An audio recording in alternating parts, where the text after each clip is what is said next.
How to delete Binance account. Hello everybody, welcome back to my channel. This is me Bibin, and today I'll guide you on how you can delete your Binance account. Well, the process itself is pretty simple and pretty easy, so let me guide you through.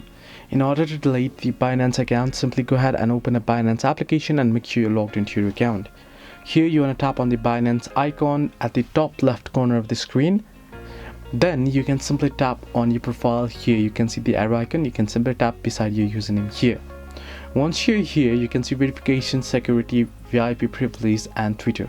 Simply tap on security options right here on the screen.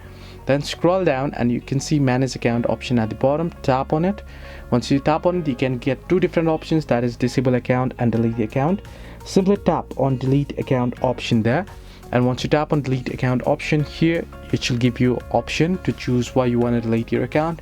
No longer want to use this account, merge multiple account or others.